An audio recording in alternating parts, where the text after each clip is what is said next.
If you recently started studying hiragana, katakana, maybe even kanji, you're probably thinking something like this. More than one alphabet? No, there are two of them. This is getting out of hand. And then you start learning kanji and it becomes this whole other rabbit hole, right? So I think it's important, and this is something that maybe a lot of teachers don't want to talk about, but I do think it's important to kind of learn how to study efficiently and to learn how to, cherry pick what's actually important to study and what's okay for you to not prioritize. I'm not going to say skip. I'm not going to use that word. I'm not going to say skip, but you can skip it. I didn't say that. But yeah, guys, basically, so I've been in Japan for 10 years. I went to university here after basically studying Japanese for around a year. So I just really crammed Japanese into my brain.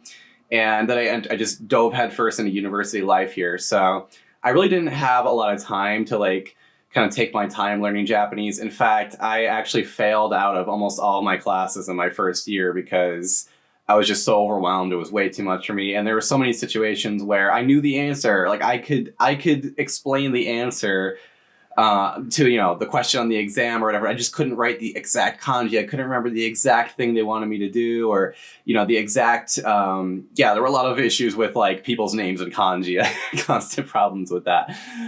So if you're just starting out studying Japanese, what is okay for you to focus on and what is okay for you to skip? I think this is a very important topic. I would say this, and even after living here for 10 years, working multiple jobs in Japan, going through university, writing a thesis. I wrote a 60-page thesis or something like that. I guess I typed it. I didn't write it out, but I did write a 60-page thesis in Japanese. And there are still katakana that if you asked me to just write it right now, I probably couldn't write it, because the reality is that you don't use written katakana that much in your everyday life here. On the other hand, hiragana is extremely important, extremely important. You need to know every hiragana backwards and forwards, no matter what. At the same time, there are specific kanji. I think that there are, probably around 1,000 kanji, maybe even 1,500 kanji that are extremely common and very important.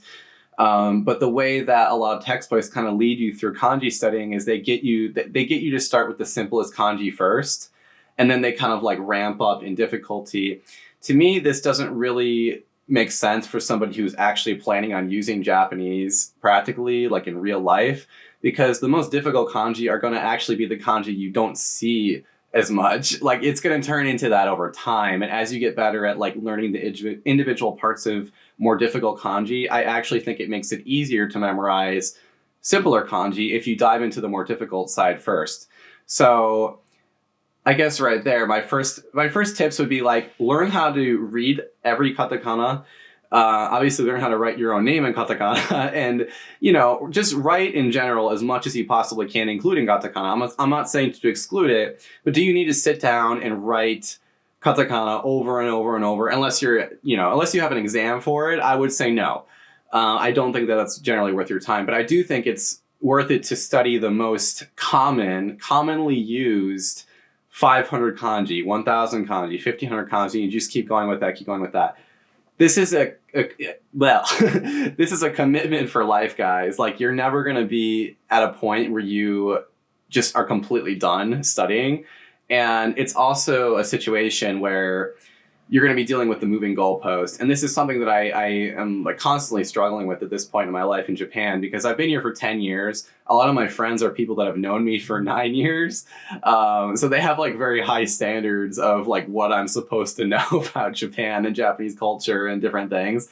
And, I've almost found myself hanging out with people in a bubble of people that have known me for so long that, it can be difficult to feel my own sense of progress. Where not that it's good for you to rely on the validation of other people, but it is sometimes nice to talk to somebody new who's oh, you're good at Japanese, or that. And when you're just kind of moving through life, moving to the harder job, you've had friends for a long time, maybe you're dating someone for a long time, everything becomes normalized, and the next goal is just always the next goal, the next goal, the next goal, the next goal. And I found myself falling into that where I'm doing, live interpretations for the CEO or something, and I'm it's pretty good and people are happy with it and blah, blah. But then I look back at it and I cringe so hard at everything. I'm messed up this word. word. I messed up that. I wasn't able to summarize what they were trying to say quickly enough or something. And, just the reality is that no matter how good you get at anything, any skill, you're always going to like feel like you suck. So it's important to just kind of like enjoy the process and do this in the most practical way possible, I think. So actually, if you have the ability to move to Japan or even just like customize your room, like put sticky notes around your room on certain objects and different things, I think it's the most important thing for you to focus on creating an environment or immersing yourself in an environment where you can focus on exposing yourself to the most practical Japanese on a daily basis and then reiterating on that.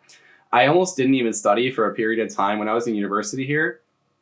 I didn't even study for a period of time. I just, I was studying, but I was just living my life. And every time I saw a word that I couldn't remember in real life on, some kind of billboard, on a poster on the train, talking to a friend, I would basically just like record it on my phone, go back and review it, and then write it down when I got home. And then I would go onto like Google and I would look at the keywords or like the search suggestions. If I typed in that word into Google, then I would like go down a rabbit hole or like a Wikipedia rabbit hole and reading related articles, and then, just kind of like reinforcing that. Then you kind of like go down and you like branch out into other words that are within that article, maybe that you don't know that seem useful. And then you kind of like study that. And then if you see that again later and you don't know it, then you put emphasis on that and you focus on that. I think I just created the system of constantly kind of like creating organic opportunities for me to see what is actually going to pop up in real life or not, and then placing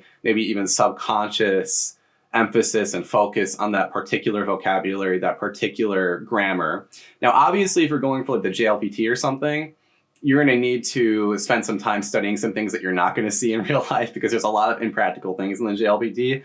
That just goes for language tests in general. I used to do a little bit of like private tutoring for people who are studying for the ACAN, which is like the English test that a lot of people take here.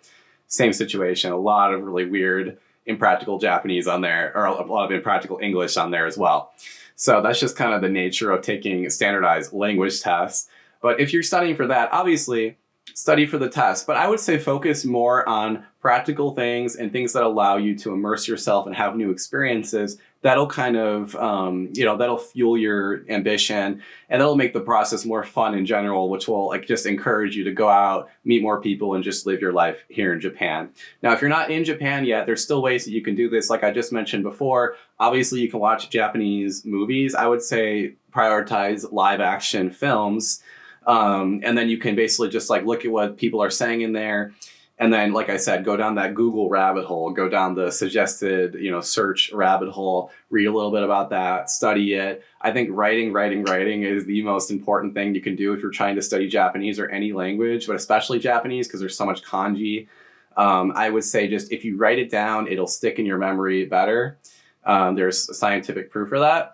So, study things, write them down, live your life, try to create organic opportunities to use Japanese, and then just kind of see what is popping up the most and, create your own kind of personalized lesson plan based on that, just by like putting words in your phone and then going home and checking it. I think vocabulary is the root of kind of creating your own plan for yourself in Japanese, because if there's a word you don't know, you're naturally going to get exposed to more kanji, to more grammar, and just more, interesting things that are being made or talked about in Japanese that you're going to want to know about, and that'll encourage you to study. So I hope you guys found that useful. If you are studying Japanese and maybe you're having some kind of like, mental blocks or something, or you're struggling with the beginner process, I think these two videos could really be useful for you. And if you guys enjoyed the video, bump the mic there, I would really appreciate you subscribing to the channel. Obviously, that really helps. I just started a couple months ago, and I'm really happy with the perception or the positive feedback I'm getting on everything. So I hope you guys found the video useful, and have a great day either way. Thanks for watching. See you guys.